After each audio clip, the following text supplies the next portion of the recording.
Урматтуу катышуучулар, саламатсыздарбы баарыңыздарга. Биринчиден сиздер ушу пик ош бизнес инновацияларды өнүктүрүү борборуна кош келипсиздер. Бүгүн күн тартиби боюнча мен сиздерге биздин борбор жөнүндө айтып берсем, экинчи биздин презентациябыз бүгүн бизде Сабитахунова Жамиля эже бул финансылык башкаруу боюнча бул бизнестин негизи деген темада өзүнүн презентациясын жасайт. Ондо мен азыр презентацияны баштай берсем, сиздерден бир текшерип коеюн, сиздерге презентация көрүнүп атабы? Көрүнүп атат. Чоң рахмат. Анан дагы урматтуу катышуучулар, сиздерде ушу презентация убагында суроолор пайда болсо, чатка жазсаңыздар болот. Же ушу презентация бүткөндөн кийин сиздер микрофонуңузду, колуңуздарды көтөрүп, мен сиздерге мүмкүнчүлүк берем ушу суроо бергенде. Ондо биздин бизнес инновацияларды өнүктүрүү борборуна пикош куш демекчимин. Бирок бул борбор жөнүндө айтканга чейин мен сиздерге бир бизнес мисалды айтып кетсем. Ош шаарында 15 жылдан мурун адамдар ушу бизнес базар экономикасын көздөй дегенде өздөрүнүн ишмердүүлүгүн көтөрө баштайт. Анан бизде ушу Абдурасул аке өзүнүн үйүн, жер үйүн мейманканага айландырат. 2-3 бөлмө менен баштаган, жакшы иштеп жүргөн, бирок анан кийин уже базар өнүккөндөн кийин, тандыштар көбөйгөндөн кийин Абдурасул аке уже өзүнүн сатуулары начарлай баштайт, төмөндөй баштайт. Ошондо эмне кылаарын билбегенде, ушу бизнес кеңештерди берүү, анан ушу бизнес билими жогору адистерге кайрылганда алар сунуштар беришет. Сиз биринчиден архитектурный план сыздырып, анан ушу мейманканаңызды чоңойтуп алсаңыз деп. Ошентип чоңойтуп, куруп, жаңы мейманкананы иш азыр жакшы жүрөт бизнеси. Ал эми ушул жылы Ленин пик билсеңиздер керек, бул биздин Кыргызстандын эң жогорку тоолордун бири. Ошол жердин жанында Памир Алай деген альпийский отельди куруп атат азыр. Ошол жерде Орел и Решка мейманкаттары болуп кетишкен. Ошол максатында ушу негизги айтып кеткен сөзүм, кээде ишкерлер өздөрүнүн бизнесин жакшы билем дешет, бирок ушу кээде сырткы кеңешчилерге же бизнести жакшы түшүндүрүүгө кайрылсаңыздар жакшы болот. Ошонун алкагында биздин борборлорубуз ачылып жатат. Бишкекте 20-жылы ачылган, Ошто 21-жылы январда ачылган. Ал эми ушул жылдын азыр 1 ай болду, Караколдо дагы ачылып жатат. Биздин кызматтар жөнүндө айтып кетсем, биринчи эң негизгиси бизде ишкерлерге акселерация программаларды уюштуруу боюнча иштейбиз. Экинчиси ишкер кеңешчилер, бизнес устаттар менен сиздерди байланыштыра алабыз.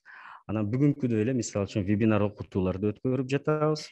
Анан дагы сиздерди эл аралык таанышууларга байланыштырганга дагы мүмкүнчүлүктөрүбүз бар.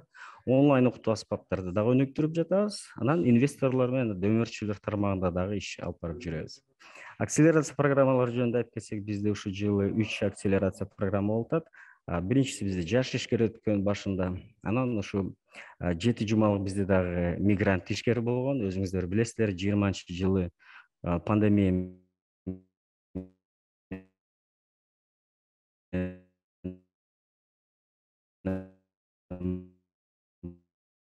байланыштуу бизде көп биздин жарандар. Бул аспап биздин пикош борбордун программаларын бүтүрүүчүлөр үчүн арналган. Бул аспап сиздерге ушу бизнес кантип өнүктүрүү боюнча, кайсы жерлер сизди бизнесиңизди жакшыртыш керек, сатууларды же кардаларды изилдөө боюнча, ошол боюнча сизге мындай так билине турган документ пайда болот. Вебинарлар тууралуу айтып кетсем, бизде ушу жылдан баштап көп эле вебинар болуп келди. Ишкердиктин укук негиздери темасы болгон, юридикалык каттоо жана салыктар тууралуу болгон, анан бизнес план даярдоо, анан кардарларды кантип табуу жана кармап калуу дагы болгон. Анан СММ тармагында кантип ийгиликтерге жетишиш үчүн бизде Сардор Салимов айтып кеткен. Бизде дагы башка спикерлер да болуп атат. Анан ушул жерде эле ушу бүгүн мисалы үчүн эже менен дагы вебинарды өткөрүп жатабыз. Эл аралык жана улуттук иш-чаралар тууралуу айтып кетсем, Кыргызстанда биздин пик борборлорубуз бул ишкерлик дүйнөлүк чемпионаттын расмий өкүлү болуп эсептелет. 20-жылы жана 21-жылы катышып келе жатабыз. Ушул жылы бизде эң жакшы бир сонун көрсөткүчүбүз. Купуева академиясын билсеңиздер керек. Ош шаарында алар ошо Evi Frontiers'тен $700.000 утуп алышкан. Улуттук иш-чара жөнүндө айтып кетсек, бизде мурдагы жылы тек стартап уикенд өткөн айымдар үчүн, бирок биз айымдар менен чектелбей, мырзаларды дагы чакырып кеткенбиз. Биздин командабыз биз азыр үчөөбүз. Айдана Мадамбекова, бул биздин коомчулук менен байланыш адиси. Аяна Назарова биздин программанын жардамчысы жана мен Илдияр программалардын менеджери. Ушул биздин байланыштар эң негизгиси ушу pic.kg'не жазып алсаңыздар же скриншот кылып алсаңыздар, ошол жерде бизде маалыматтар, биз жөнүндө маалымат көп. Анан ошол вебсайтта эле биздин шилтемелер бар.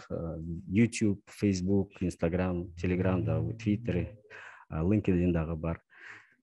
Көңүл бурганыңыздарга чоң рахмат. Ондо бүгүн биздин негизги максатыбыз айтып кеткендей эле Жамиля эже Сабитахунова ушу Буламык жеке жоопкерчилиги чектелген коомдун негиздөөчүсү жана жетекчиси, темасы финансылык башкаруу бизнестин негиздери. Жамиля эже, сизге мен организатор укугун бердим. Сизге сөз, анда сиздин презентацияңызды койсоңуз болот. Сиздин микрофонуңузду мен алдын ала өчүрүп койдум, бирок жандырып алсаңыз болот. Чоң рахмат. Микрофон угула баштадыбы? Угулду. Так, анда жанагы бизнес план эмени коюп алалы? Презентацияны. Презентацияны. Так.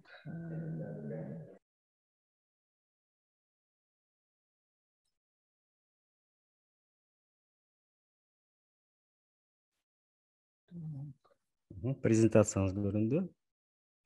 Көрүндүбү? Мына. Ушундай Ушундай боло берсинби же чоңойтолуу? Чоңойтуп алсаңыз болот, ылдыйдан. Кайсы жерден чоңойттум эле? Ылдыйда ошо. Всё. Жакшы, рахмат. Рахмат. Элдияр, саламатсыздарбы, урматтуу ишкер айымдар жана мырзалар? Мен жөнүндө Элдияр бир аз айтып кетти.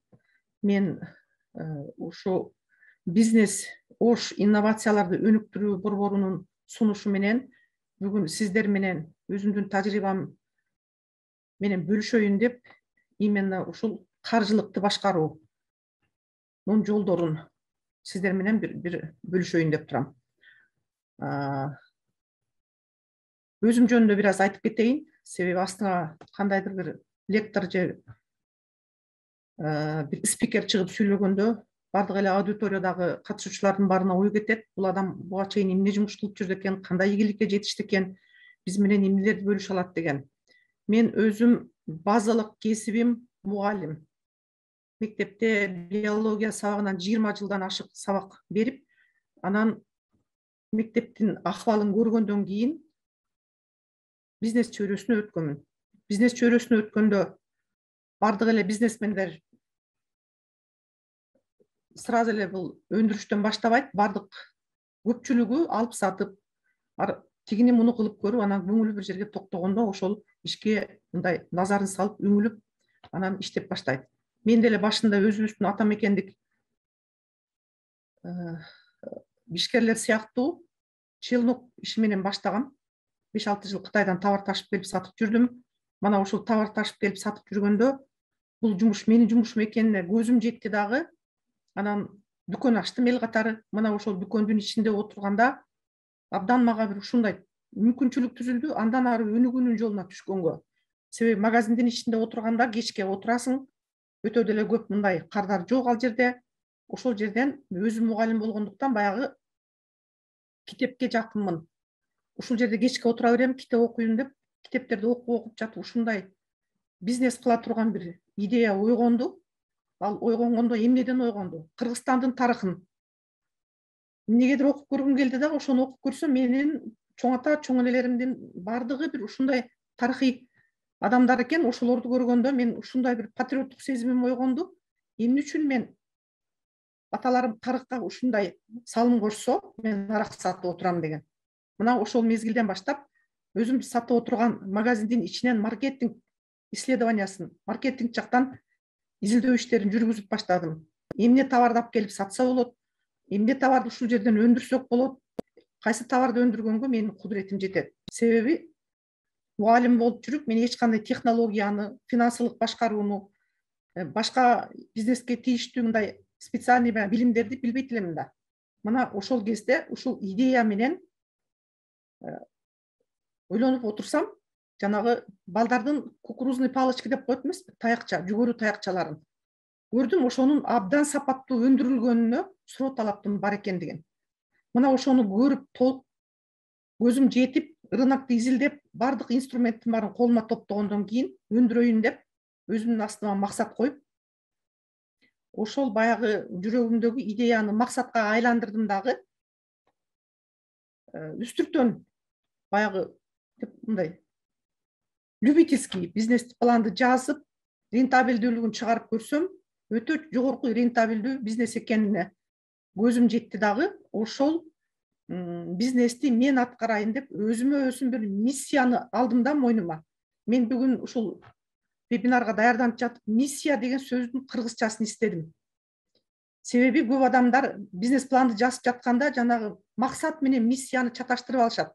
Максат бул башка, миссия деген бул сенин жүрөгүңдөгү адамдарга бере турган ушунчалык бир көңүлүңөн чыккан товарбы же кызмат көрсөтүүбү же бир башка дагы бир иштерби. Мына ушуну миссия дейт. Миссия деген бул өзүң берген тапшырма. Мына ошол тапшырманы өзүмө бердим дагы, жүгөрүнү өндүрүүгө аракет кылып баштадым. Мына ушул учурда мен көрдүм, адам 4 багытта иш алып барыш керек. Ден соолук тарабында, адам мамилелерин өнүктүрүү тарабында, жана дайыма окуунун үстүндө, ошондой эле бардык учурда финансы жана инвестиция тарабынан өзүнүн билимин өркүндөтүп, ошол алган билимди бизнеске болобу, жеке жашоосуна болобу, башка керектүүлөргө болобу дайыма бөлүшүп туруш керек экендигине көзүм жетти. Мына ушул жердеги 4 багыттын ичинен эң негизгисин мен белгилейт элем. Мына окуу, дайыма окуп туруу. Муну орусча баягы японча айтканда непрерывное совершенствование деп коет. Эгерде ушул окуудан ажыраган күнү жашоонун бардык тармагы кыйроого учурайт, ден соолугуң да кыйроого учурайт, адамдар менен да мамиле таба албайсың. Ошондой эле финансы жана жактан дагы өтө чоң кыйроолорго дуушар болот. Анан баягы жүгөрүнү өндүрөйүн деген идеямды айтып атпайм, кичинекей мындай бизнес планга айландырып көрүп, анан иштей баштадым. Бирок мен мына иштеп баштаганга чейин эле өзүмдүн ичимден баягы ушунчалык окууга потребность болгондуктан 100дөн ашык китепти окуп койдум. Ичимде ушундай чоң, мындай тайманбас дух пайда болду. Кандай кыйынчылыктар болсо да ошону жеңип, мен өндүрүштү баштаймын деген. Бирок ошончо билимим болсо дагы 2008-жылы ачылган бизнести мен 2009-жылы кыйынчылыктарга дуушар боло баштадым. Сатуунун көлөмү түштү, сапатты чыгара албайм, кадрларды топтой албайм. Ушунчалык кыйноолорго туш келдим. Биздин кардарлар тарабынан ар кандай арыздануулар болот. Бир күнү тузу ачуу, бир күнү тузу кем, бир күнү веси жок. Мына ошол кезде мен бир жактан окушум керек. Мага билим жетпей атканымды сездим дагы, кыргыз-япон борборунун бизнести башкаруу курсуна барып кирдим. Мына ошол жерден бизнес планды биринчи жолу сапаттуу жана таасирдүү ушунчалык структураланган бизнес планды бизге 3 ай бою үйрөттү, кантип жазыш керек. Мына ошол бизнес планды жазгандан кийин балдар, менде бизнесимдин ички дүйнөсүн көрдүм. Кандай кылып бизнести алып барыш керек. Мына ошол жердеги мына бизнес пландын структурасы слайдда көрүнүп турат. Бизнес пландын структурасынан эң биринчи эле продукция. Ошол продукция канчалык сапаттуу болсо, бардык кыйынчылыктарды жеңет. Ушул продукциянын ичине адамдын миссиясы, ичиңдеги жана тайманбас сенин духуң, тайманбас сенин идеяң ошол продукциянын ичине салыныш керек. Мына ошондо гана миссиясын адам ишке ашырган болот. Миссия деген сөз, мисалы үчүн дипломаттын миссиясы бар. Ал башка өлкөлөргө барып Кыргызстандын атынан элчилик жасайт. Мисалы үчүн акындын миссиясы бар. Ал дагы өзүнүн ичиндеги чыгармачылыгын элге тартуулайт.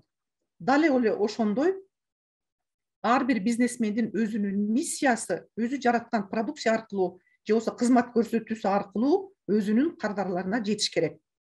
Бул бизнес пландын дагы бир бөлүктөрү мына жумушчулар дейт.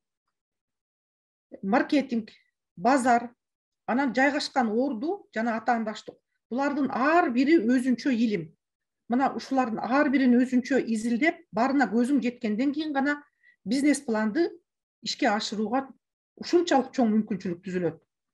Эми менин токтолуп кетер жерим ушул бизнес пландын ичинде каржылык пландаштыруу деген өтө чоң, өтө жоопкерчиликтүү, өтө бир ушунчалык кылдат анализди талап кылган бөлүгү бар. Каржылык пландаштыруу деген бизде Кыргызстанда ушул көпчүлүк мына начинающий немелер деп коет, бизнесмендер. Же болбосо начинающий эмес, көп жыл иштеп жүргөн бизнесмендер деле мен өз жашоомдо жолуктурдум. Каржылык пландаштыруу жөнүндө түшүнүгү жок. Аягында жүрүп отуруп, бизнес банкротко жеткенде мага бир 2-3 адамдар кайрылды.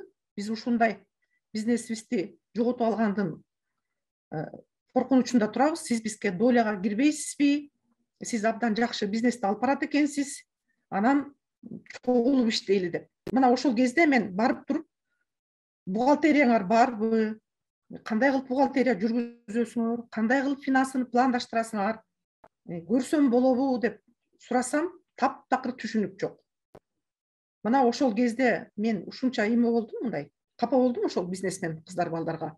Кичине мындай бир билим алып, анча-мынча базовый билимдер менен баштаса, жанагынча салган акчасы, убарасы, моралдык, материалдык чыгымдарын жок дегенге актаганга жетишет эле деп. Анан мен аларга сунуш кылдым. Себеби өзүм басып өткөн кыйынчылык жолдорду билим менен гана жеңгенимди билем да. Мына жерде мындай финансылык жактан окуткан мектептер бар. Мына жерде мондай проектлер бар. Мондай бухгалтериялык жактан билимдерди ала турган курстар бар деп мен ошолорду сунуш кылсам, жок эже, биз аларды окуганга убактыбыз жок. Биз алар жөнүндө түшүнүгүбүз да жок. Барбайбыз деп толук мындай отказ беришти. Мына ошондо билдим. Ушул финансылык жактан билимди дайыма алып өркүндөтүү үчүн биздин региондордо болобу, Бишкекте болобу, ушундай бир курстарды ачса бир сонун болот эле деп бир тилек кылып жүрдүм эле. Ушул Элдияр баш болгон Ош бизнес инновациялык курстардан мага сунуш түшкөндө, ушу менин тилегимди бир Кудай кичине чекесинен ишке ашырып келеттир деген ойдо өтө кубанычта келип сиздер менен бөлүшкөнү турам. Себеби мен 2 жыл мурун дагы Ошто башка проект менен иштеп кеткенмин. Ошол проектте иштеп жүргөндө дагы көрдүм. Өзгөчө мына региондордогу Баткен, Ош, Жалал Абад, Нарындын борборлорунда болобу, эч жерде бул бизнес боюнча маалымат алууга мүмкүнчүлүк өтө аз экен. Маалыматтын аз болгону ишкерлер үчүн өтө чоң кыйынчылыктарды туудурат. Анан мына бүгүнкү темабыз каржылык пландаштыруу болгондон кийин мен ошо каржылык пландаштырууга акырындан өтө баштайын. Бизнес план боюнча бир аз кичине сиздерге түшүнүк бердим. Мына ушул өзүмдүн 13 жылдык тажрыйбамда бизнестеги риск деп коет. Анан кыргызча айтканда тобокелдиктер. Мына ушул 7 тобокелдикти бардыгын мен өзүмдүн башыман өткөрдүм. Дагы ушуну структуралап жазып, дайыма алдыма келген окуучуларга болобу, башка жаш бизнесмендерге болобу, ушуну дайыма айтамын. Себеби ушул мына рискинин баарын, тобокелдиктин баарын бизнес планды иштеп жатканда, өзгөчө каржы бөлүгүн, бизнес пландын финансылык бөлүгүн иштеп жатканда сөзсүз түрдө ушул тобокелчиликтерге көңүл бөлүшүбүз керек. Мисалы үчүн бул энергетикалык тобокелчилик. Энергетический риск деп коебуз. Мен кээ бир жерлерде баягы орусча терминдер менен кошуп айтып кете берейин. Энергетикалык риск биздин Кыргызстанда мен 2008 жылы бизнес ачканда ошондо мен өз көзүм менен көрдүм. Себеби 3 фазалуу токтун баарын кесип туруп кетип калды. Биздин бизнесибизди жүргүзмөк турсун компьютер ачып отчет жазганга мүмкүнчүлүк болбой калды. Мына ошол кезде биздин башыбызда кредитибиз турат, башыбызда договорлорубуз турат. Себеби мен чоң маркеттер менен иштейм да, народный, гипермаркет, Фрунзе, Глобустардын баары менен. Алардын баарына убагында товарды жеткирбесең, сенин светиң өчүп атабы, башка жумушуң болуп атабы, контракт боюнча, договор боюнча өзүңдүн милдетиңди аткара албай каласың.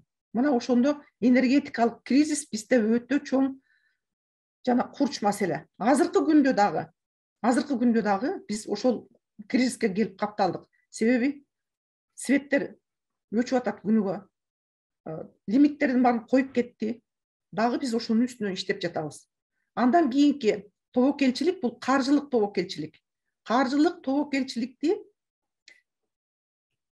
жоксо финансовый риск. Бул күндүр түндүр 24 саат бою бизнесмендин көңүл борборундагы көйгөй. Андан кийин экинчиси бул каржылык рискилерге анан кийин токтолом. Үчүнчүсү жумушчулар, же болбосо биздин кол алдыбызда иштеген сотрудниктер, биз менен бирге бизнести алып барып жаткан.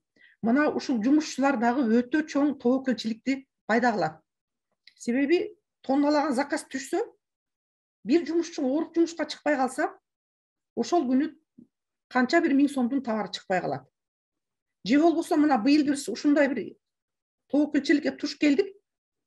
Бир түндүн ичинде 6 жумушчубуз Россияга кетип калды. Эч кандай предупреждать этпей туруп, эчтеке кылбай туруп. Биз Россияга барып иштейбиз деп. Анан алар билет алып алса кармай албайсың да. Ошол кезде биз ушунчалык кыйналдык. Болгону 3 гана жумушчу калды. Цехтин ичинде. Калганы 6 кетип калышты. Себеби ошол кезде бизде Кыргызстанда жанагы ушунчалык каатчылык, май, шекер, туз, ун бүт баары кымбаттаганда бизден алган акча, зарплата жумушчулардын суроо талабын жаба албастан, бияктан биз ал үчүн 25-30 миң сом айлык алса, ал жактан 100-150 миң сом айлыктар сунуш кылып кетүүгө туура келди. Мына ушундай жумушчулар тарабынан дагы рискилер, тобокелчиликтер келет. Андан башка саясий тобокелчилик, болбосо политический риски деп коебуз. 2 күндүн биринде чек ара жабылат. Ошол кезде биз сырьеолорду, башка өндүрүшкө керектүү чийки заттарды кантип ташып келебиз? Мына ушундай мезгилдерде мен бир гана инструментим жалаң контрабанда эмес документтерди толук даярдап, тигил жактагы сырье жөнөткөн поставщиктер менен бүт бардык проблеманы убагында чечип, убагында ошол жөнөтүлгөн документтердин баарын үтүр точкасына чейин өзүм контролдоп, андан кийин гана тигил жактан КамАЗды, фураны жөнөткөнгө уруксат берем. Мына ошол учурда Казакстандын границасында 2-2,5 ай турган машиналар туруп атты, биздики 7-8 күндүн ичинде келди. Ошондуктан мына тобокелчиликтерден арылыш үчүн бизнестин мындай толук прозрачный деп коет, ак бизнес кылыш керек да, бардыгын документация жолу менен. Андан кийин 5-инчиси технологиялык риск. Технологиялык риски дагы бул абдан чоң. Тобокелчилик, мына мисалы үчүн азыркы күндө биз бир фура 20 тонна жүгөрү акчагын Россиядан алып келип алсак, сапаты анча жакшы эмес экен, бизге абдан чоң технологиялык тобокелчиликтер жана чыгымдарды алып келип жатат. Андан кийинкиси чийки заттар, муну сырьеолор деп коебуз, сырьевой риски абдан чоң. Бизде Кыргызстанда, биз өзү Кыргызстанда мындай бир нерсени ала калып, ошол замат эле бир нерсе өндүрө калайын десең, сөзсүз түрдө кыйынчылыктар чыгат. Мисалы үчүн жанагы пакеттерибиз былтыртан бери 2 эсе 100%ке кымбаттады баасы. Бизге айла жок, башка жактан пакет жасаган заводдорду издегенге туура келип атат. Андан башка бизге мындан башка дагы жана чийки жүгөрүнүн акчагы ошол эле толуп жаткан берки сырьеолорубуз, май, шекер баары 200%ке кымбаттады. Мына ошолордун баарын оптималдаштырып, өндүрүшкө баарын иреттеп, анан пайда көрүш үчүн биз былтыртан бери абдан чоң кыйынчылыктарга туш келдик. сырьевой риск боюнча. Ал эми акыркы мына риски болсо валютный риск деп коет. Валютный риск доллардын курсу бир күнү өйдө, бир күнү төмөн. Себеби сырттан ташылып келген, импорт менен келген товардын бардыгы доллардын курсу менен бааланат. Аны баарыңар жакшы билесиңер. Мен сиздерге ушул сунуш кылат элем. Ушул энергетикалык, каржылык жумушчулар боюнча, саясий, технологиялык жана чийки заттар, валюталар боюнча бардык рискти ушул бизнес планды разработка кылып атканда карап туруп, ошого салыш керек. Мен мурун эле салып жүрчүмүн. Мына ошол бир аз бизде азыр кармап туруп атат. Мына бир штангисти атайын сүрөтүн койгонмун. Ким менен салыштырса болот ушунча рискти көтөрүп турган адамды десем, мына бир штангисти көтөрүп турган адамдын жумушу биздикине караганда жеңилирээк экен. Булар штанганы 2 саат, 2 мүнөт, 1 мүнөт көтөрүп туруп гана ыргытат. А биз 24 саат бою мээбиз дагы, оюбуз, санабыз бардыгы тең процессте турат да. Бирок эми штангистер деле буга чейин күнүгө машыгып тренировка кылат, бирок ошондой болгон күндө дагы бизнесмендерге ушунчалык чоң эрежелерди чечүүгө туура келет. Анан каржылык пландоо боюнча эмнелерди айтмакмын. Каржылык пландоону жана көзөмөлдөөнү жетекчи өзү 100% колго алыш керек. Бул каржылык пландоо жана аны көзөмөлдөө, текшерүүнү башка бир адамга делегировать эткенге болбойт. Эгерде башка бир адамга делегировать этип койсоң, сенин идеяңды, сенин миссияңды ал адам аны элге жеткириши өтө кыйын болот. Мына бир миссия менен максат элге жетиш үчүн ушул каржылык пландоонун ичиндеги мындай бир сонун инструменттер бар. Өтө грамотно, өтө тактык менен, өтө чоң анализди жасоо менен ишке ашырыш керек. Мисалы үчүн бул бизнес пландын ичиндеги каржылоо бөлүгү болуп атпайбы? Мына ошол каржылоо бөлүгүндөгү максатыңызды сиз сандарга айландырасыз. Бизнести адамдар кандай кылып башкарат билбейм, мен цифра менен жана статистика менен башкарам. Мени буга Америкадагы бизнес тренерим үйрөткөн. Мисалы үчүн, тиги мүшөктү алып барып тигил жакка кой, 5 мүшөк жүгөрүнү алып келе кал, же болбосо базардан барып 10 мүшөк шекер алып келе калчы, анан алып келген шекериңди тиги тачкага жүктөө, аны буякка кой деген ал жетекчинин жумушу эмес. Жетекчинин жумушу ушул финансыны анализдеп, ошонун планын түзүп, ошонун жыйынтыктарын салыштырып, жана акча каражатынын агымы деп коет, денежный поток. Мына ошол 2 потокту тыкыр көзөмөлгө алганда гана сиздин максаттарыңыз, идеяларыңыз ишке ашып, анан элге жетет. Мына бир бизнести пландык каржылоо, финансыны каржылоо. Финансыны каржылоонун ушундай бир сонун эмеси бар. Преимущество деп коет орусча, бизге мындай пайдасы. Пайдасы мурда түзүлүп алган бизнес пландын алкагындагы сандарды, цифралардын бардыгын кийинки фактически цифра менен салыштырып жүрүп отурасыз. Мурунку жылкы алган выручкаңызды, канча акча таптыңыз, канча сырье салдыңыз, ишкананын расходторуна канча кетти, анын баарын жазылган, результаты чыккан, анализделген көрсөткүч менен азыркы колуңуздагы турган реалдуу көрсөткүч аркылуу салыштырып, сиз бизнес пландын ушу каржы бөлүгүнөн эмнени көрө аласыз? Салыштыра аласыз биринчи. Эгерде салыштыруу болбосо эч кандай жыйынтык чыкпайт. Мисалы үчүн былтыр канча акча тапканыңды көрүшүң керек да, кийинки жылга план коюш үчүн. Мына ошол кезде кирешени жана чыгашаны эсептей турган менин бир сонун инструментим бар. Ал инструментен бул жерден көрүнбөйт го, көрүнбөсө дагы мындай неметип коеюн. Excel таблицага мен муну Швейцариянын офисинен билим алып жатканда бизге ошол Швейцариянын лектору берген Excel вариантта. Мына ошол Excel варианттагы кирешени жана чыгашаны эсептей турган финансылык таблица дүйнөлүк финансылык стандарттын талабына жооп бере турган таблица. мына ошол таблицаны толтуруп, аны систематически толтуруп, күнүгө толтуруп, ай сайын толтуруп, жума сайын толтуруп, жылдын аягында чыккан таза кирешени көргөндө анан эс аласың. Мына ошол таблицаны эгерде берем десеңер мүмкүн мен Элдиярга ссылкасын менен салып ийем. Excel таблицасы, ал таблицаны толтуруш абдан оңой, бирок ошол таблица менен бизнести 100% башкарам мен. Ал таблицада эмнелер жазылган? 4 гана бөлүктөн турат. Товардын жана кызматтардан түшкөн киреше, общий доход. Андан кийин кеткен чыгымдар, операционный расходы деп коет, күнүгө кетип аткан чыгымдар экинчи графада. Үчүнчү графасында жалпы валовый доход деп коет, валовый киреше. Мына ошол жалпы кирешени аныктап алып туруп, андан кийин ишкананын чыгымдарынын баарын жазып чыгасыңар. Ишкананын чыгымдарына мен мынча эметкенен айтып коеюн, эмнелер кирет? Кадрларга төлөгөн айлыктар, социалдык камсыздандыруу жагынан төлөгөн налогдор, кызматкерлердин киреше салыгы жана подоходный налог на рабочих деп коет.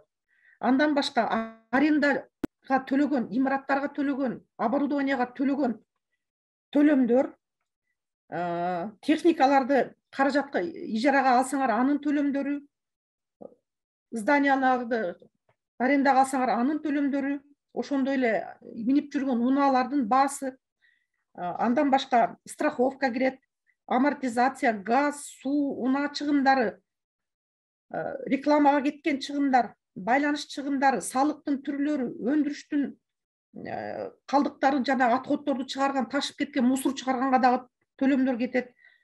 Жолдун салыгы, оңдогонго жана тейлегенге кеткен оборудованияларды чыгымдар. Андан башка киреше салыгы деп коет, налог на прибыль.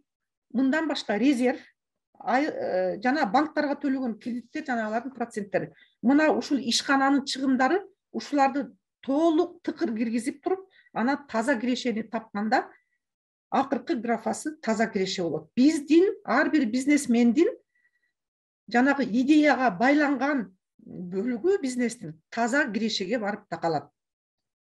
Мына ушу пландоо максатында биринчи инструментибиз киреше жана чыгашаны эсептөө. Дагы айтам, киреше жана чыгашаны эсептөө. Киреше жана чыгашаны менин Excel таблицасынан берген маалыматым боюнча оңой эле өзүңөр эсептеп аласыңар. Экинчи инструмент бизнести пландаштырып жатканда баланс деген түшүнүк бар бизнесте. Баланс деген түшүнүктү бул өтө бухгалтериядагы эң мындай важный деп коет, өтө чоң документ, баланс. Мына ошол балансты дагы киреше чыгаша эсебине байлап туруп, ошо балансты дагы дайыма жасашыңар керек. Баланс тили 2 бөлүктөн турат, актив жана пассив деген. Актив деген сиздердин компаниянын бардык мүлктөрү жана ошол обороттогу силердин акчаңар. Мисалы үчүн обороттогу акчага эмне кирет? Кассадагы акчаңар, банктагы акчаңар, эгерде сатып алган баалуу кагаздарыңар болсо, мына ошонун баасы, силерге карыз, дебитордук карыздар. Мисалы үчүн бирөөгө товарды карызга берсең, ал силерге определенный сумма бир акча карыз. Мына ошол дебитордук карыз болот. Андан башка товардык, материалдык запас складта жаткан. Мына ошол буюмдардын баары активдер болуп эсептелет. Мындан башка основное средство деп коет, акча каражатынан башка дагы сиздердин жанагы зданияларыңар, өзүңөр менчик болсо, долгосрочный алган кредиттериңер, силердин мына жабдыктарыңар, оборудованиялар, станоктор, приборлор, инструменттер жана башка швейный цехтер болсо, ошондогу машиналардын баары активтерге кирет. Себеби актив деген түшүнүк бизнеске киреше алып келе турган буюмдар жана акчалар. Активке дагы транспортный эмелериңер кирет, передвигающий жанагы машиналар. Ошондой эле контордогу компьютерлер, башка офис техникалары. Мына булардын баары активтер. Активтен башка экинчи бөлүгү пассив болуп эсептелет. пассивке болсо ошол активди жандандырып иштете турган акчалардын булактары. Булар болсо краткосрочный жанагы карыз алган акчалар болобу, краткосрочный алган кредиттер болобу, же болбосо бир жакка алган взностор. Мисалы үчүн бирөө силерге предоплата кылып акча төлөп койсо, ошол силердин уже обязательствоңор болуп калат да, аны бере турган. Бул дагы пассив. Жана пассивке сиздердин уставной капитал менен нераспределенный прибыль деп коюп, жылдын аягында ошол прибыльди дагы резервке кармап турасыңар. Мына ал дагы пассивке кирет. Мына ушул актив менен пассивдин сандарын коюштуруп чыгарып алгандан кийин компаниянын балансы чыгат. Мына ошол баланс эң негизги жетекчи үчүн отчеттук кагаз болуп эсептелет. Андан кийин үчүнчү компаниядагы мына эки бизнести пландоодогу үчүнчү эң оор, эң түйшүктүү бөлүгү компаниянын төлөө жөндөмдүүлүгүн камсыздоо. Мына болбосо жанагы накталай акча. Бул өтө чоң нерсе. Өтө чоң инструмент накталай акча. Мына ушул накталай акча менен биз эмне иштерди жасайбыз. Күнүмдүк алып жаткан сырье, материалдар, поставщиктерге төлөй турган акчалар, мына ушунун бардыгын, мунун ичине сотрудниктерге төлөгөн айлыктар дагы ликвид эме болот, накталай акча болот. Мына ликвиддүүлүк план деп турбайбы? Мен ушуну ликвид деген сөздү которсом, бүт эле кайра эле ликвид болуп чыгып атат. Мен өзүм жазып койдум. Накталай акча менен камсыз кылуу компанияны деп. Ана ликвиддүүлүк дегендин дагы бир түшүнүгү бар. Мисалы үчүн ликвидный эме деп коет да, буюм деп. Батыраак сатылып кете турган буюмдар. Мисалы үчүн менин товарымдагы складтын батыраак сатылып кете турган буюм, ал ошол компанияны накталай акча менен камсыз кылат. Андан башка мүмкүн компаниянын акциялары бар, башка бир доляга кирген кагаздары бар. Аларды дагы биржага коюп, сатып, накталай акчаны чыгарып, компаниянын төлөмдөрүн ишке ашырганга мүмкүнчүлүк түзүлөт. Эми мына бир эки накталай акчанын планын дайыма пландаш керек. Ай сайын. Сиздерде мына биринчи жана мен Excel'ге айткан кирешени жана чыгашаны эсептей турган финансылык таблицаны карап туруп, ликвиддүүлүк планды же болбосо накталай акча менен камсыз кылуу планын ай сайын түзүп алгыла. Мына мисалы үчүн бул айда, сентябрь айында, допустим, мага 1,5 миллион сом келет. Выручка болуп. Мына ошол 1,5 миллион сомду бөлүштүрүшүңөр керек. Же болбосо октябрь айында, же ноябрь айында бөлүштүрүп туруп, ошону бөлүштүрүп планды түзгөндө силерге көрүнөт. Мына ошол кезде силер өзүңөрдүн мүмкүнчүлүгүңөрдү же болбосо келе турган мындайдыр бир кокустуктарды, компанияңарды сактап каласыңар кокустуктардан. Мисалы үчүн азыр көпчүлүк компаниялар баягы терпит убытка деп койбойбу? Мына ошол кезде ушуну жакшылап пландаштырып алсаңар, мисалы үчүн поставщиктерге акча төлөгөнгө акчаңар болбой калды. Кайдан алып бересиңер? Муну пландап койсоңор эң оңой. Поставщик менен сүйлөшүп аласың. Менде ушундай, чынын айтасыңар. Менде ушундай акча каражатынан кичине кыйналып турам. Сиз мага бере турган сырьеңузду, же материалыңызды, же товарыңызды мага рассрочкага бөлүп бериңиз. Деп туруп, мына ошол кезде өзүң сурушуңду киргизесиң. Мына могу айларда момдай кылып жаап алам. Эгерде ушуга макул болсоңуз, сиз анда келишим түзөлү деп. Мына мунун баары келишим жүзү менен ишке ашылат. Именно мен ушул айда, өзүмдүн башыман өткөн окуяны айтайын, ушул айда бизде өндүрүштө бир ушундай непредвиденный расход деп коет, ушундай чоң суммага туура келип калды дагы. Россиядан алган жүгөрүнүн акчасын 3кө бөлүп сурандым. Ал 3кө бөлүп суранганга ар бир эле поставщик, ар бир эле партнер макул боло бербейт. Ошол жанагы адам мамилеси деп атпайм, буга чейин жакшы мамиледе жүргөн болсоң, буга чейин обязательствоңдун баарын убагында аткарсаң, буга чейин договорной жанагы договордун ичиндеги рамкалардын чегинен ашпай бардык нерсени тартип менен өз мезгилинде кылып жүрсөң, партнерың сага дайыма встречага барат дагы ошону 3 бөлүп төлөгөнгө уруксатын берет. Мына ошентип накталай акча каражаттарын бөлүштүргөндө бул жерде дагы сенин тартиптүүлүгүң, адамгерчилигиң, буга чейинки партнерың менен болгон мамилең өтө чоң таасирин тийгизет. Эми бул ликвиддүүлүк жок болгон учурда, каражаттар жок болгон учурда кээ бир адамдар мындай пландаштырбай туруп эле, кээ бир жетекчилер ремонт белгилеп алат да. Мен муну евро ремонт кылып жасап алайын деп. А бирок тиги ремонтко акчаны кайдан алам? Кийинки айларда мен кыйналып калбайынбы? Сырьёну кайсы акчага алам?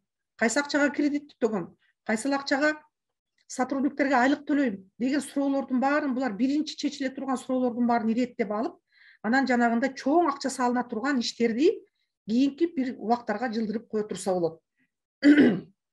Анан же болбосо компанияда мисалы үчүн кереги чок турган бир буюмдар барбы, же акциялар болобу, же бир иштелбей турган бир зданиялар, имараттар болсо, ошолорду дагы сатып, накта акчага айландырып, ошону дагы бизнеске иштетсе болот.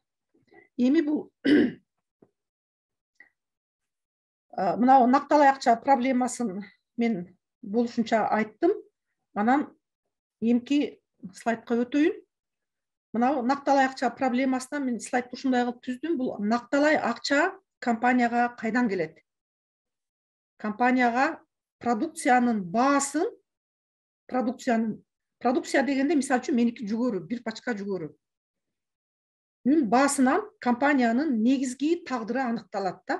Мисалы үчүн чач тарач иштеткенге бир прическанын баасы, швейный цех иштеткендерге бир көйнөктүн баасы, же болбосо өндүрүшчүлөргө бир чарчы квадрат метр курулуштун баасы. Мына ошол бааны тактап, аныктап, ошого өтө чоң грамотный, өтө чоң тактык менен подход жасаганда гана биз өзүбүздүн компаниядагы жанагы накталай акча каражатын тынымсыз жаппай камсыз кыла алабыз. Мисалы үчүн бааны аныкташ үчүн эки факторлор таасир этет. Ички жана тышкы факторлор. Мисалы үчүн ички факторлорду санап коеюн мен. Маркетинг стратегиясы. Маркетинг стратегиясы болгондо рынокко кантип киребиз? Көп адамдар рынокко кире албай эле чыгып калат немеден. Себеби товардын баасы туура келбей калат, же товардын сапаты туура келбей калат, же маркетинг стратегиясы начар болуп калат. Мына ошондуктан биринчи маркетинг стратегиясы рынокко кирүүнү аныктап алышыбыз керек. Андан кийин рынокко кирүүнүн астында бааны аныкташыбыз керек да. Мен кайсы баа менен сатканда компаниям ушунчалык кирешелүү болот деп. Үчүнчүсү сизден зависит этип турган фактордун үчүнчүсү кирешени күтүү деңгээли. Муну уровень ожидаемой прибыли дейт.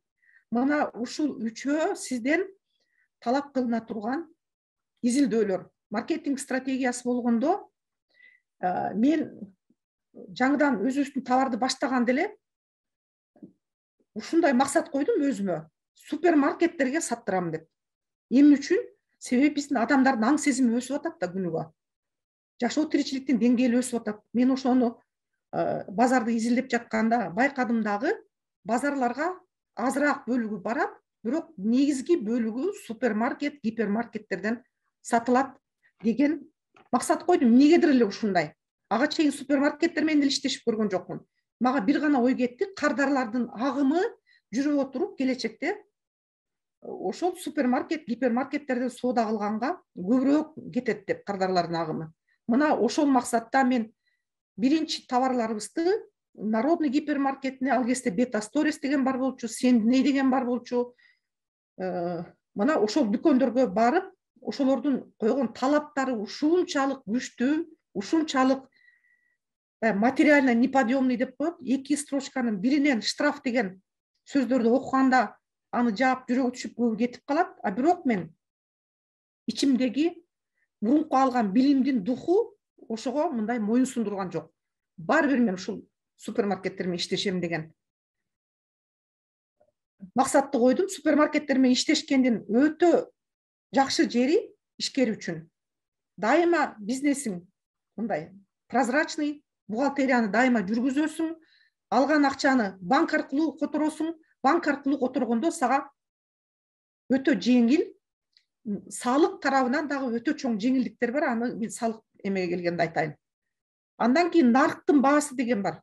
Нарыктын баасы дегенди мүмкүн силерге түшүнүксүз болуп атат. Мен жөн эле түшүндүрүп айтайын.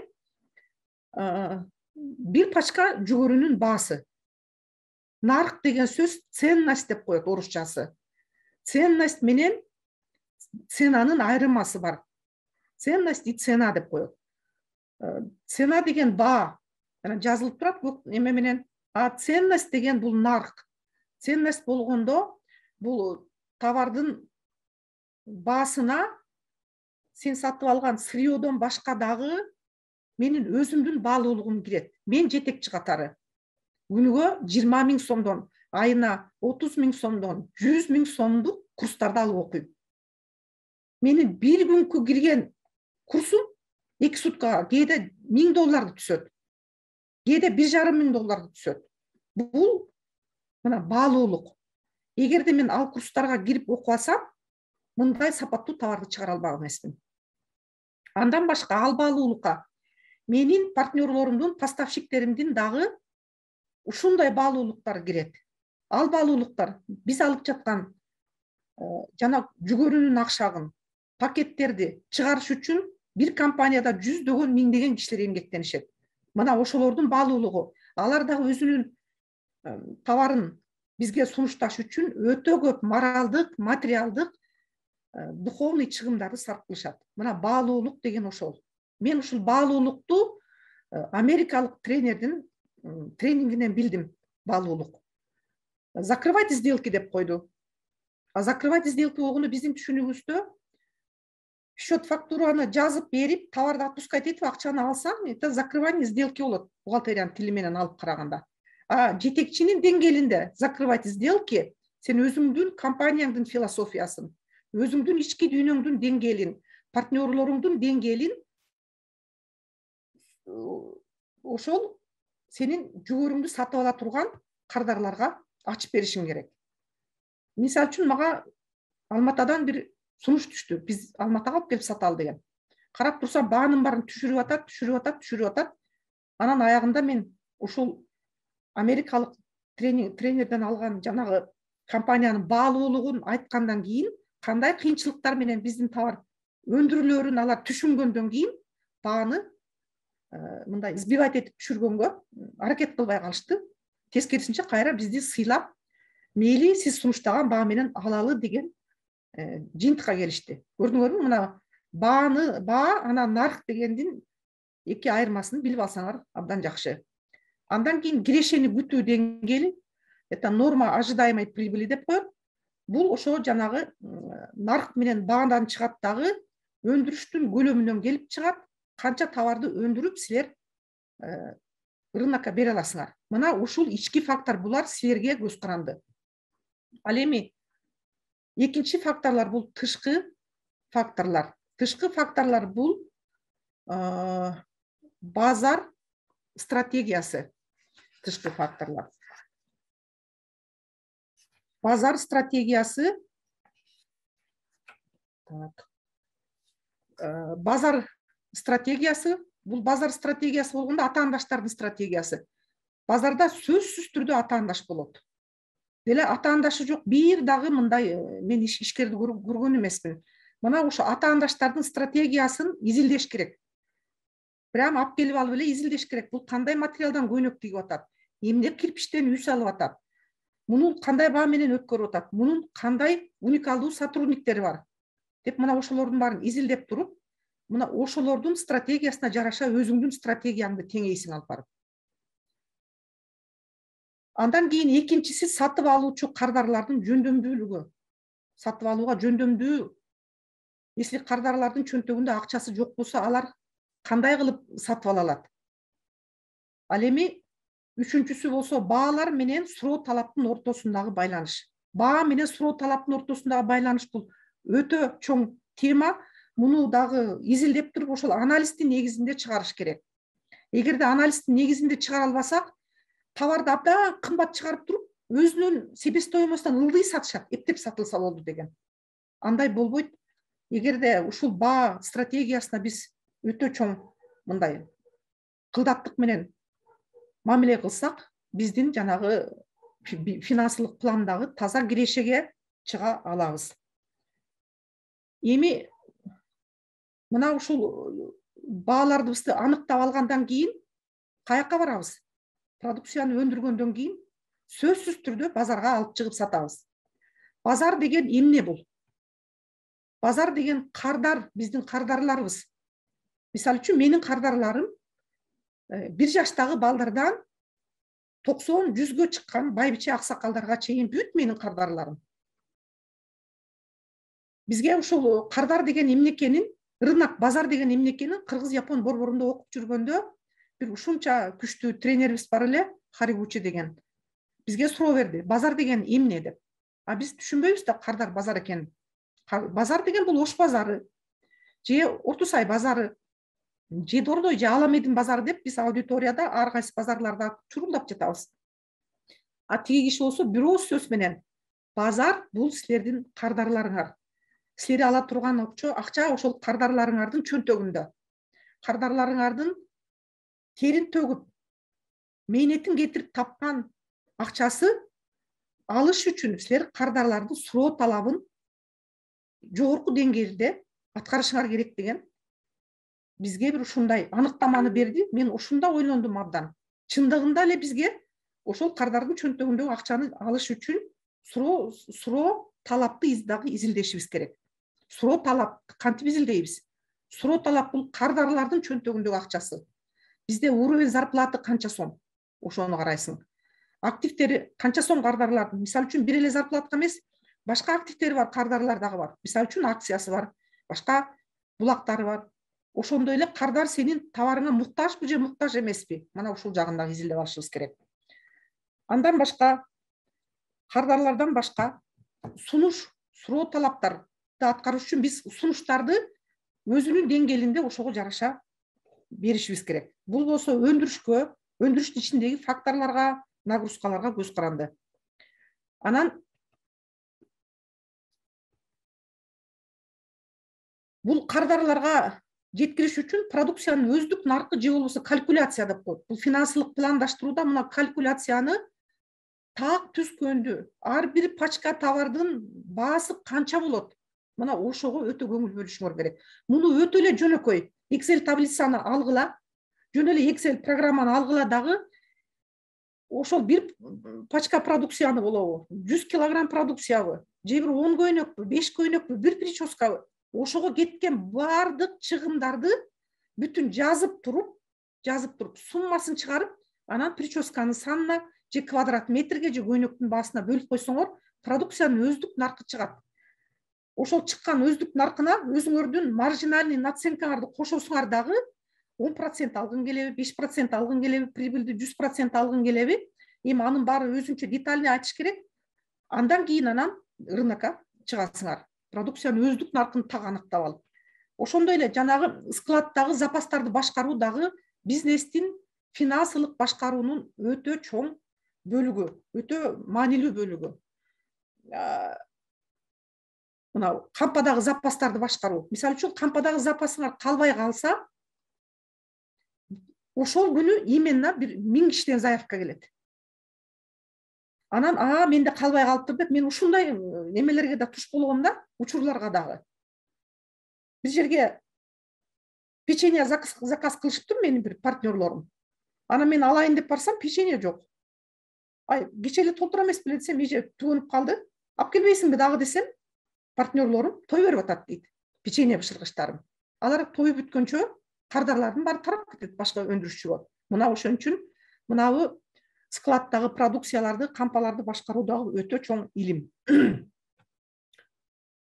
Ал эми мына бир жөнөкөй тил менен айтканда, мына нарк же болбосо калькуляция, бул азыр кичине сүртөөдөн айттым.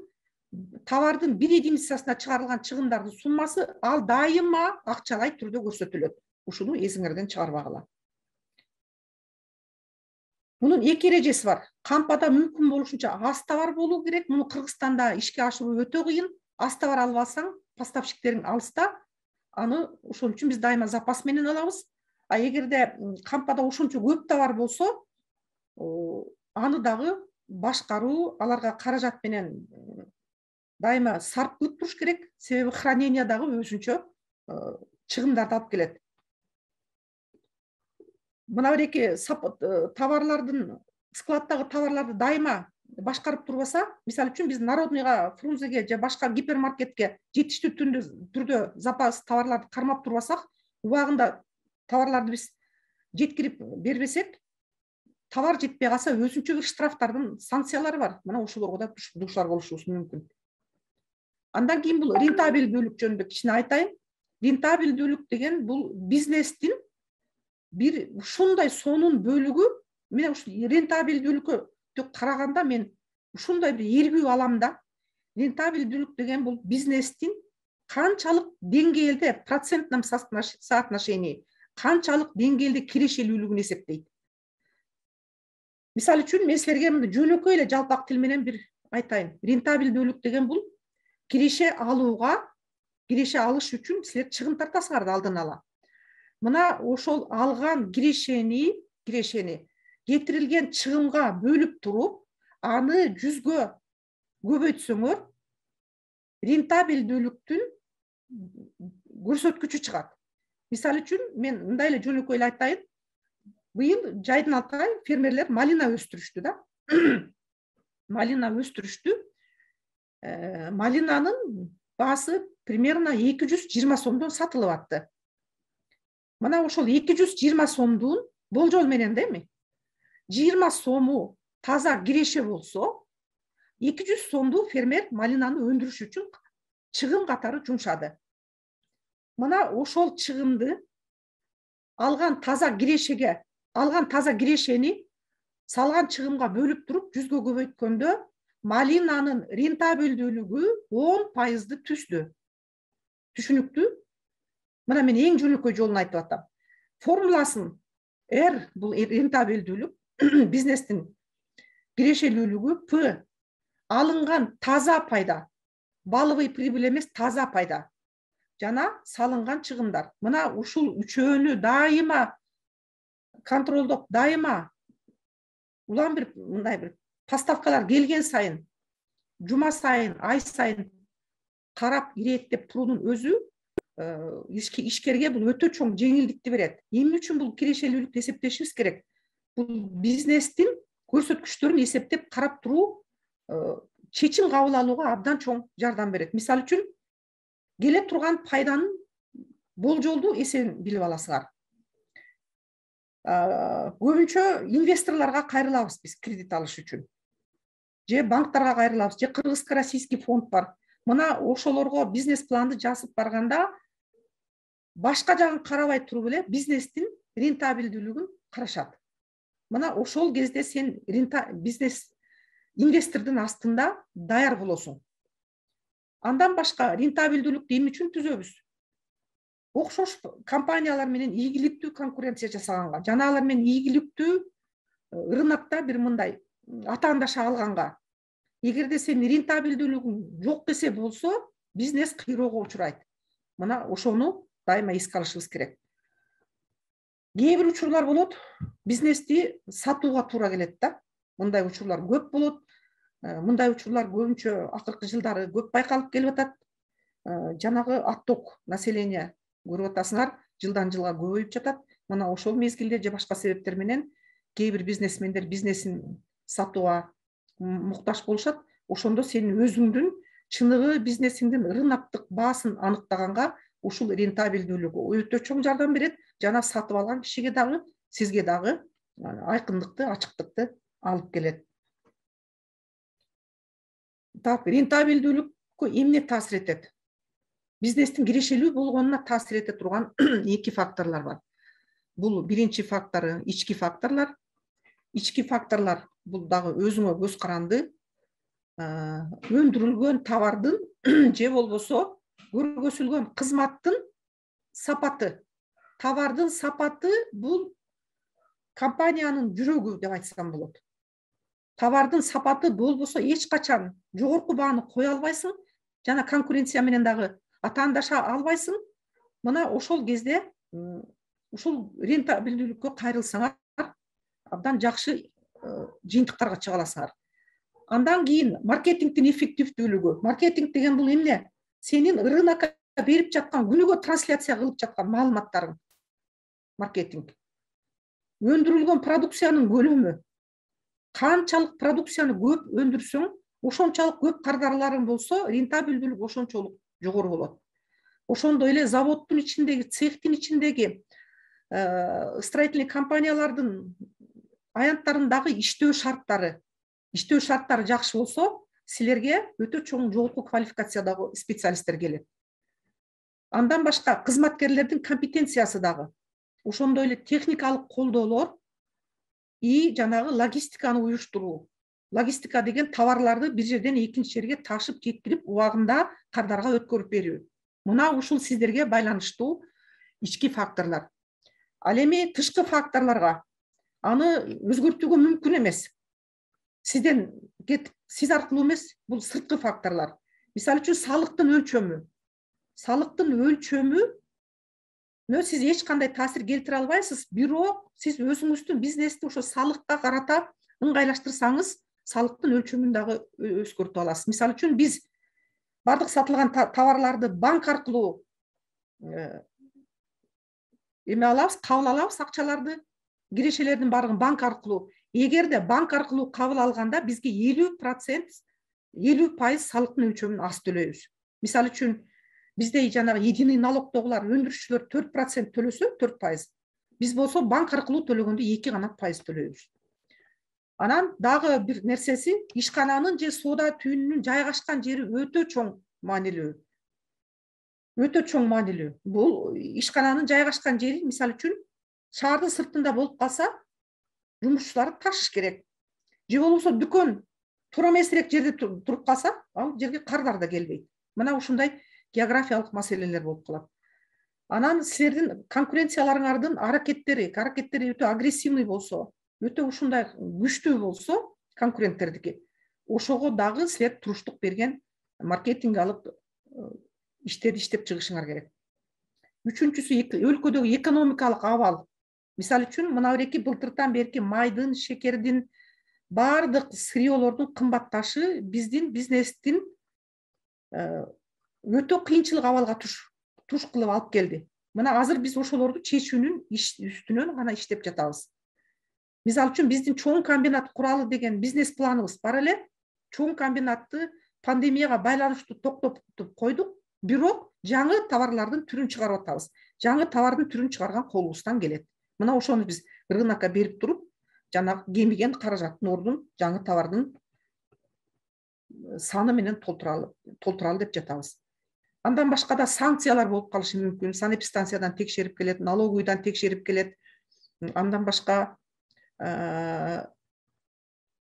көп бизде 30тан ашык текшерүүчү органдар бар. Ошолор келгенде документтериңер алардын талабына туура эмес болуп калса, ар кандай санкцияларды, штрафтарды салышат. Ошондуктан мен сиздерге бир ушундай тажрыйбамды бөлүшүп элем. Документацияны өз убагында, өз мезгилинде жана ошонун өзүнүн иштөө тартиптери бар. Ошолор менен иш жүргүзсөңөр абдан жеңил болот да. Анан рентабелдүүлүктүн босогосу деген бар. Мисалы үчүн 2 миллион сом салсаң, 2 миллион сомду тапкандан кийин рентабелдүүлүктүн босогосунан өтөсүңөр дагы, андан ары пайдага чыга баштайсыңар. Анан рентабелдүүлүктү кантип жогорулатууга болот деген дагы суроолор туулушу мүмкүн. Рентабелдүүлүктү жогорулатыш үчүн өндүрүштүн ичиндеги өзүңүзгө тийиштүү жанагы факторлорду таасир этишиңер керек. Биз айтып атпайбызбы, мына рентабелдүүлүктү жогорулатыш үчүн жаңы товардын түрүн чыгаралы деп жатабыз. Андан башка жаңы товарларды дагы разработка кылып жатабыз. Ошондой эле өндүрүшкө жаңы кадрларды алып жатабыз. Станокторду жакшы башкара турган, станокторго ушундай бир дыкат мамиле жасай ала турган, ошолордун баары товардын сапатына таасир этишет. Эми иштин баарын жасап бүтүп, отчеттордун баарын өткөргөндөн кийин ар бир ишкер салык төлөөгө милдеттүү. Ушул салыкты биз милдет катары алышыбыз керек. Себеби биз Кыргызстандын жеринде жашап, Кыргызстандын баардык ресурстарын пайдаланып, сууну пайдаланып, мамлекет тартып кеткен светти пайдаланып, жумушчу күчтөрүн пайдаланып, баардык ресурстарды пайдаланып, мамлекеттен пайдаланып аткандан кийин мамлекетке сөзсүз түрдө салык төлөшүбүз керек. Биз мына ореки өзүбүздүн бизнес боюнча мына 5 салыктын түрүн төлөйбүз. Муну да азыр структуралап айтып берем. Биринчи НДС. НДСти биз импортко гана төлөйбүз. Алып келген сырьёлор менен материалдарга. Экинчиси киреше салыгы, анан сатуудан алынуучу салык деп коет. Налог с продаж, налог на прибыль. Ушул экөөнү бириктирип туруп единый налог кылып койгон. Биз единый налогдобуз. Бирдиктүү салыкта астында жазылып турат. Анан подоходный налог на рабочих деген бар, киреше салыгы. Мына ушул 5 салыкты төлөйбүз дагы мамлекеттин астында, жумушчуларыбыздын астында өзүбүздүн милдеттерибизди аткаргандан кийин анан бизнесибизди кайрадан улантып, кайрадан жанагы программаларыбызды жазып, статистикалык маалыматтардын баарын тактап, мына ушинтип бизнесибиз 12-13 жылдан бери иштеп келатат. Бизде бир мындай тенденция бар, жалпы эле дүйнөлүк тенденция. Биринчи 5 жылда 10 бизнес, окшош бизнес ачылса, ошонун 9-у жабылат деген. Бул ушул электен биз өттүк. Акыркы 10 жылда биз менен тең тайлашкан 12-13 компаниялар ачылган. Ошол компаниялардын ичинен мына ушундай салык төлөп, регистрациясы бар, жана социалдык ответственность деп коет, социалдык жоопкерчилик жумушчулардын астында. Мына ошолорду дагы биз так аткарып келатабыз. Бизге келген жумушчуларды ысык тамак менен күнүгө сыйлайбыз. Себеби өндүрүштө аларга тамак бышырып ичкенге же болбосо башка жерден барып бир кафе, бир ашканаларды издеп тамак ичип келүүгө шарт жок. Ошондуктан биз өзүбүздүн сотрудниктерибизди компаниянын ичинен тамактандырып турабыз. Андан башка социалдык дагы мүмкүнчүлүктөрүнө жардам беребиз. Кээ бир учурларда жакшы бир моменттер болуп калса, жакшы иштеген, жакшы көрсөткүчтөрдү алып келген иш ордунда ушунчалык жоопкерчиликти сезген балдарга кыска мөөнөттөгү кредиттерди дагы беребиз. Ал өздөрүнө квартираларды сатып алышат, же мүмкүн машина сатып алат, же балдардын окуусуна төлөйт, же ата-энесине жардам берет. Мына ушундай социалдык өнөктөштүктөрүбүз дагы бар. Мындан башка биздин компания да биздин программада жазылган спонсорство жана благотворительность дейт. Мына ушул жакка да биз абдан чоң көңүл бөлөбүз. Жылыга бир 200-300 миң сомду благотворительностька, жанагы спонсорствого беребиз. Көбүнчө окуйм деген балдарга төлөйбүз, жана мамлекетке бир каржылай турган мүмкүнчүлүктөр болуп калса, учурлар болуп калса, ошого беребиз. Мисалы үчүн былтыр жана пандемия мезгилинде мамлекеттик штабка дагы төктүк. Быйыл Баткендеги окуяларда төктүк мамлекеттик штабка. Андан башка мындай закрепленный деп коет, по месту жительства. Айлыбыздагы майып балдарга берип турабыз. Ошондой эле бизди дайыма көп тааныган картаңдардын үйлөрү бар, балдардын үйлөрү бар. Көп бизге кайрылган мекемелер болот. Мына ошолорго жылыга кайрымдуулук иштерди жасап турабыз. Ушул биз ачылган күнүбүздөн бери бир 6 миллиондон сом ашык сомду кайрымдуулукка жумшадык. Америкада азыр биздин компаниянын эсебинен 2 кыз окуп жатат. Бирөө окуусун бүттү, бирөө окуп жатат. Ошондой эле Кореяга дагы жиберип бир баланы окуп келгенге каржылап бердик. Алардын баары буйруса өздөрүнүн максаттарына асты жетти. Башкалары ошо жетүү жолунда эмгектенип атышат. Менин кыскача бүгүнкү презентациям ушул балдар. Сиздерге көңүл бургандарыңызга чоң ыраазычылык билдиремин. Ишиңиздерге ийгилик каалайм. Сизге чоң рахмат. Чоң рахмат. Аябай кызыктуу болду. Абдан кызыктуу. Дагы көп суроолор бар эле. Анан Чоң рахмат. Бектурова Чынаркан эже, сиз азыр сөз айттыңыз. Кааласаңыз суроолоруңузду азыр берсеңиздер болот. Урматтуу катышуучулар, суранычы сиздерде суроолор пайда болсо. Рахмат, силердин адреске кайрылабызго. Мен азыр сабагым бар эле, ошого шашып калдым. Түшүнүктүү. Рахмат Чынаркан эже. Урматтуу катышуучулар, суроолоруңуздар болсо, онда колуңузду көтөрсөңүздөр, мен сиздерди микрофонго чакырайын. Келиңиздер. Кимиңиздерде суроолор бар? Биздин чатта суроолор анча деле жок экен, ошон үчүн биздин катышуучуларды чакырып кетет элем. Келиңиздер. Саадатгүл Садыкова, сиз микрофонуңуз жанып, келиңиз. Ооба. Мен абдан жакшы түшүнүктүү сон болду. Бизге керектүү маалымат алдык деп ойлосом, деп ойлоп атам. Ушунчалык түшүнүктүү, жөнөкөй тил менен жакшы Жамил агайым, билем теңбизби же улуубузбу. Чоң рахмат айтып берем, ишине ийгилик. Ушундай окуулар болуп турса, биздин бизнестерибизди алдыга жылдырууга көп жардам болот экен. Буга чейин деле окууларга катышканга аракет кылып атам, бирок мындай деңгээлге жете элекмин. Ушунчалык жакшы түшүнүктүү айтып берген үчүн аябай ыраазычылыгымды билдирем. Силерге дагы ушуну уюштурган өзгөчө силерге дагы ыраазычылыгымды билдирем. Саадатгүл эже, чоң рахмат сизге. Рахмат. Урматтуу катышуучулар, келиңиздер, суроолоруңуздар болсо бериңиздер. Саламатсыздарбы? Менде Жамил эжеге, уюштуруучу сиздерге дагы бир жолу чоң рахмат. Чыныгы жогорку деңгээлде болду онлайн сабак. Абдан пайдалуу болду. Мен же укпай калдымбы билбейм. Канча жылдан бери ушул бизнести өнүктүрүп келе жатасыз? Мен ушул жерин укпай калыптырмын ошону. Мен именно ушул өндүрүштү баштаганыма 2008-жылдан бери. 2008-жылы өндүрүштү мен 50-гө чыкканда баштадым. Жаш өзгөчөлүгүмө карабай туруп, жанагынча китепти окуп, тарыхты окуп, ушунчалык патриоттук сезим ойгонгондон кийин, анан мен көп окуйм деп башында айтпадымбы? Көп окуганда адам канчалык көп окуса, мээси ошончолук жашарат.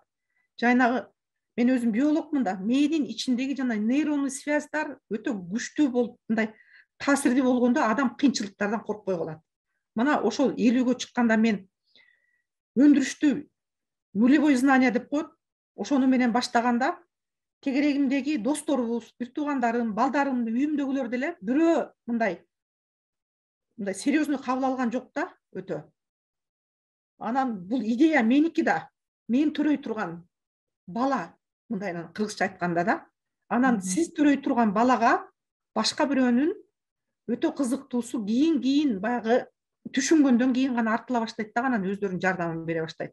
Бирок көп адамдар мени сен эми 50-гө чыктың, пенсияга чыктың, эмне кыласың, бизнес кылып, эмне эле окуйсуң сен? Пенсияга келген маалың болду, үйгө отуруп небере бакпайсыңбы деген бир сунуштарды айтышты. Бирок мен аны уккан да жокмун, алардын түшүнүгү, анын мага кереги да жок. Мына ушунча көп китептерди окуганда мен эмеден Славянский университетке кирип, психология бизнеса деген факультетке дагы кирейин деген эме койдум, бир мындай түшүнүк болду.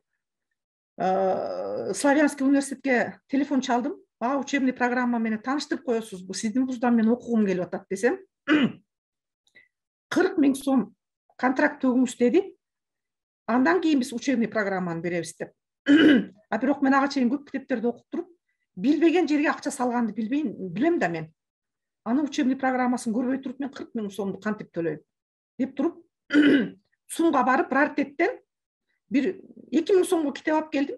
Мана ошол китептер мени ушу кезге чейин сопровождать этип келатат. Бир китептин ичинен дагы бир топ авторлорду табасыз, өзүңүзгө керектүү маалыматтарды табасыз. Мана ошентип мен 50 жашымда пенсионный куракка келгенде баштадым. 63-төмүн азыр 13 жылдан бери ушул бизнес менен алектенем. Мындан башка дагы интернет проектлердин бир тобунда бармын. Алар абдан чоң проектлер, планетардык масштабтагы проектлер бар. Себеби бизнестен чыккан акчаны бир жакка туура инвестиция кылганда акчанын агымы, акчанын потогу дагы көбөйөт. Бул инвестициялык өсүнчө тема. Ал боюнча дагы мен курстарды ачып бир аз окутканмын. Мына ушундай менин кыскача таржымалым. Рахмат Жамил эже. Чоң рахмат. Сизге чоң ыраазычылыктарды биздин катышуучулар чатта жазып атышат. Айданыбек Турган кызы, келиңиз, сизге сөз берели. Аз кечириңиз.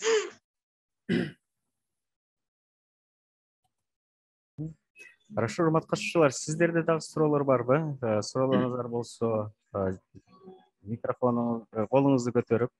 Илдар мырза, менин экинчи суроом деп эле. Келиңиз, Түркөй эже. Сиз жана Вимдардын башталышында Чоңлай районундагы Лелипик боюнча айттыңыз эле, ошол кандай туризм боюнча, ошол боюнча айтып өтүңүзчү, ошого кызыктым эле мен, ошол боюнча билейин деп атам. Рахмат. Абдырасыл экенин бизнеси бул оштогу бир мейманкананын жетекчиси. Бул мен үлгү катары сиздерге көрсөтүп өттүм. Бул киши менен мурдагы жылдары иштегенмин. Бул азыр чет элдиктер менен, кеңешчилер менен иштеп, өзүнүн бизнесин Кыргызстанда гана эмес, ошо дүйнө боюнча туризм тармагында кардарларды тартып жатат. Кыскача ушундай маалымат сизге, же сизде кандайдыр точный дагы маалымат керек болсо, жекече мага дагы чалсаңыз болот. Мен сизге толук айтып бере аламын. Рахмат. Чоң рахмат. Урматтуу катышуучулар, келиңиздер. Айданыбек Турган кызы, сизде кандай болду? Бере берсем болот. Келиңиз. Бүгүнкү вебинар абдан кызыктуу, анан пайдалуу болду. Чоң рахмат.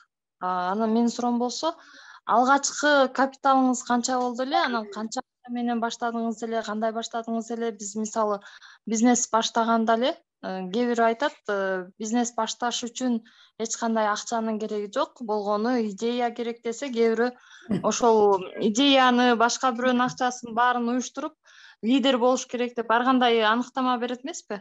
Анан сиз кандай баштадыңыз эле, ошол жагын айтып кетсеңиз жакшы болот эле. Менин бул бизнес баштаган таржымакалым абдан кызыктуу. Мен $14,000 карыз менен баштагам. Себеби мына акча менен болгон биздин мамиле дегенди түшүнбөйт экенбиз. Биз көчмөн калп болуп, эч кандай капитал, жанагы наличие акча, аларга болгон кандай мамиле жасаш керек, акчанын энергиясы деген түшүнүктөр менен биз такыр алыс экенбиз. Мына $14,000 карыз кайдан чыкты? 2008-жылга чейин биз мындай бир жөн эле карапайым адам экенбиз да. Бир мугалим болгондо мугалимдин ишин билесиң, башка эч нерсе, акчага байланыштуу эч нерсе билбейсиң да. Бирөө бизден акча сурап келди. $3,500 карыз таап берип тургулачы. Бир айдан кийин берем, үстүнө процент кошуп берем деп. Анан бизде анча акча жок да. Бирөөдөн сурап бердик. $3,500. Проценти 60% годовой. Ал годовой деген эмне? Ал кантип өсөт, андан кантип кутулат? Бул эмне үчүн бул бирөөнүн акчасына ушундай жоопкерчилик алып атам деген суроолордун мен такыр өзүмө бербептирмин да. Качан мен ушул бизнести ачам деп жана раритеттен китептерди ташып келип окуп баштаганда, раритетте бир китеп бар экен, Как взимать старые долги деген. Мына ошол китепти алып келип окуганда, бул акча эмне экени жөнүндө менде түшүнүк пайда болду дагы. Ошол күндөн ушул күнгө чейин акча деген эмне дегенди мен күндүр түндүр окуйм, күндүр түндүр пайдаланам.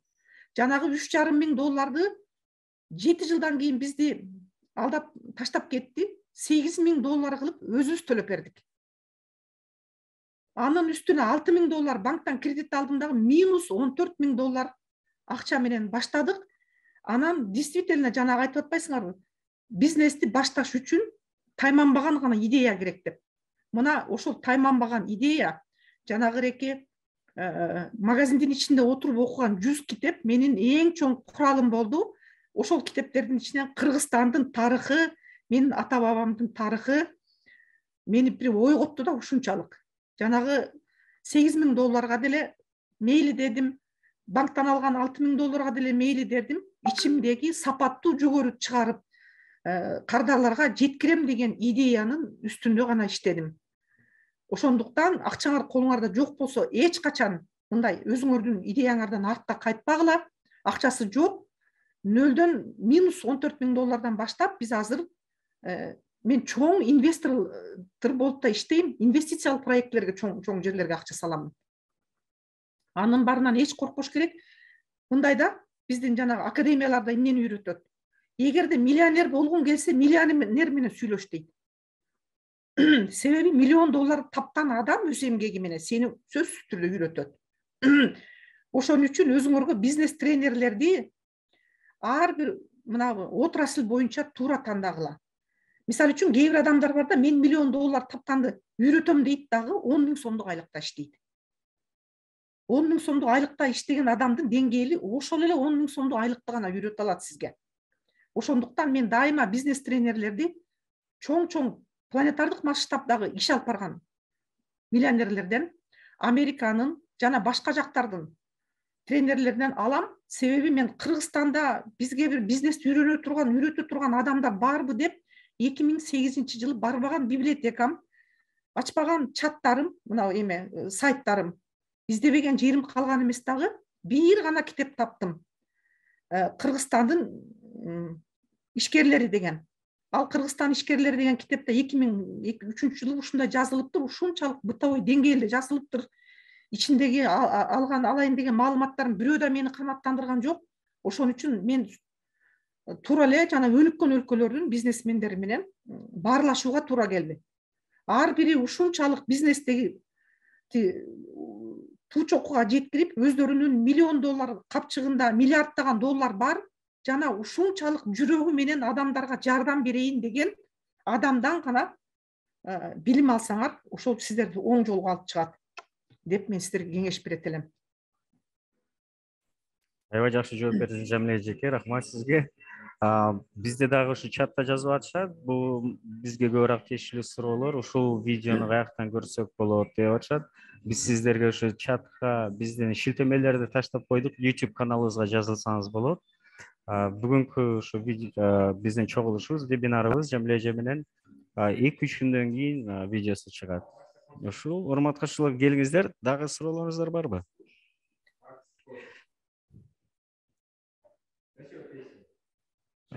Суроолор жок болсо, ондо Жамиле эжеке сизге дагы бир жолу чоң ыраазычылықты билдирип кетет элек. Анан ушу биздин вебинардын аягында сизге сөз берип коет. Сизде кайрылуубуз болсо, рахмат. Чоң рахмат Элдияр. Мен азыр мына чатты карап окуп отурам. Көпчүлүкү катышуучулар менин телефонумду, электрондук адресимди сурап жатышат. Эгерде мүмкүн болсо, ошону сиздер аркылуу алса болобу, бир жолдорун айтып койсоңуздар, анан аяк жагында катышуучуларга кийинки дагы байланышка чыга турган биздин катышуучуларыбыз бар экен. Рахмат сиздерге. Менин бүгүнкү ушул вебинарга сабакка катышкан ишкерлерге айтайын дегеним, ар бир адам өзү бир өнүгүү жолуна түшүш керек да. Ушул өзгөчө ушул ааламдаштыруу мезгилинде өзүңөрдүн бир уникалдуу өнүгүү жолуңар болбосо, мына бул интернеттеги, өзгөчө соцсеттеги сиздерге, биздерге эч кимге кереги жок маалыматтар элди ушунчалык реалдуу жашоодон ажыратып салды. Себеби биз мына көп тармактар менен биз байланышабыз да. Анан өзгөчө мына жаштар менен байланышканда биз эстирдин кезиндеги мугалим катары бурдагы жаштардын интелеги менен азыркы жаштардын интелегин салыштырып алып ушунча өкүнөм да. Ушул социалдык сеттерде сааттап, суткалап отуруп өзүнүн өнүгүүсүнөн артта калган адамдар, жаштар эртеңки күnkү тукумунун астында жоопкер деп. Тукуму сиздерден кийинки үй бүлөдөгү балдарыңар, неберелериңер, сиздердин сотрудниктериңер, айланаңардагы чөйрөнөгү айылдаштарыңар жана ушул биздин мекендештерибиз. Ар бир адам өзүбүздүн айланадагы адамдар үчүн жоопкербиз. Биз канчалык алдыга жылып өссөк, биз канчалык алдыга чылып, көбүрөөк окуп, көбүрөөк технологиялар тартып келип сырттан, ошолорду элибизге, жерибизге мындай орнотуп, уютуп, кыргызча айтканда, анан ошондон элдер көрүп бир мындай эргүү алса, мына менин максатым ошол деп айтат элем да, кийинки жаштарга айта турган насаатым. Социалдык сеттерден, интернеттеги тиешеси жок маалыматтардан адам эч качан эргүү албайт. Сизде ал жабат тескерисинче. Андан көрө өзүңүздүн астыңызга кичинеден план коюп алып, мисалы үчүн менин англис тили окугум келет деген максатыңыз болсо, сөзсүз эле англис тилиге акча керек, сөзсүз эле бир жакшы тренер керек деген максат эмес. Толтура маалыматтар интернетте бар. Ошондон мен ушуну өзүмө байкап көрдүм. Үйдөн деле үйрөнсө болот экен. Мына ошондой өзүңүзгө, себеби чет элдик тил, англис тили өзгөчө баарыбызга керек. Мисалы үчүн менде ушундай, орусча айтканда, животный страх, чет мамлекетке барганда жалгыз калсам ушунча корком. Ошол страхты кетириш үчүн мен англис тили окусамбы деп кичине аракет кылдым эле. Кийинчерээк ал темага да мүмкүн кайрылармын. Мына ушундай окуу жолу менен, кандайдыр бир технологияны освоить этип өздөштүрүү жолу менен өзүңөрдүн ички дүйнөңөрдү ачкыла. Ички потенциалыңар өзүңөрдүн ичиңерде. Если ички дүйнөңдү ачып, тарыхты кылчайып карап көрүп, биздин ата бабаларыбыз эмне жумуш кылып жүргөн деп, ошолордон бир алып бизнес планыңарга кошуп, күнүмдүк жашоолоруңарга кошсоңор, сырттан окуп да кереги жок. Өзүбүздүн ичибизде, өзүбүздүн каныбызда бардык кыйынчылыктарды жеңген биздин эл, бардык учурларда. Мына ошолордун баарын шайкеш келтиришибиз керек. Шайкеш келтиришибиз дагы кандайдыр бир жыйынтыкка жетип, ийгиликке жетип, ошону көргөзгүлө элге. Мына мисалы үчүн мен бүгүн сиздерге болгон жыйынтык иштеримди, ийгиликтеримдин бардыгын эч кандай тартынбастан айтып атам, себеби аны мен өз колум менен жасадым. Бардык аудиторияга айтканга мен даярмын. Чоң рахмат. Чоң рахмат, Жамиле эже. Сиз анда бир тактап кетсем, сиздин телефонуңуз биздин катышуучулар менен бөлүшсөк болобу? Бөлүшсөңүздөр болот. Менин WhatsApp телефонум Элдиярда бар, электрондук поштам дагы бар. Катышуучуларга берсеңиздер болот. Себеби мен ар бир мындай адам, катышкан адам өзүнө бир бүгүн мен ойлоп атам, бир кичинекей бир изюминканы алды да, ошого глубинный жооп издеп атат. Мына ошону бергенге мен даярмын. Чоң рахмат. Дагы бир тактап кетсем, Жолжке, бизде биздин долбоордун алкагында, биздин борбордун биз кээде менторлорду издеп жүрөбүз. Ушул программада сизди бир карап кетсек болобу? Бизге ментор болуп, кийинкилер ушу бизнесин эми баштаткан болсо же орто учурунда болобу? Сиз биз менен ушу биздин программабыздын алкагында ментор катары бир карап кетсек, сиздин катышууңузду жекече анан сизге байланышсам болот да, Ооба, жекече байланышсаңыздар болот. Менторлордун жасай турган жумуштары менен мен биринчи таанышайын. Андан ары сүйлөшүп, бардык ишти чечсек болот. Чоң рахмат. Чоң рахмат. Ондо Жамиле, убакыт бөлгөнүңүз үчүн, ушундай сонун тажрыйбаңызды бөлүшкөнүңүз үчүн чоң рахмат. Ойлойм биздин катышуучулар аябай пайдалуу болду. Өзүн кээки жерлерди өзүн да көрүп калды же таанып калды десек болот. Урматтуу катышуучулар, сиздерге дагы чоң рахмат. Ушу менен биздин вебинарыбыз аяктап атат. Суроолоруңуздар болсо, Жамиле эженин телефонун мен сиздерге чатка бердим. Ошону өзүңүздөргө сактап алсаңыздар. Анан дагы биздин шилтемелер ошол жерде. Видео, бүгүнкү вебинардын видеосу 2-3 күндөн кийин даярдап болот. Биздин каналыбыздан көрсөңүздөр болот. Жамилечке, чоң рахмат сизге. Сизге ийгилик. Сиз менен дагы байланышта болобуз. Чоң рахмат. Рахмат, жакшы барыңыздар. Саламатыңыздар. Саламатта барыңыздар.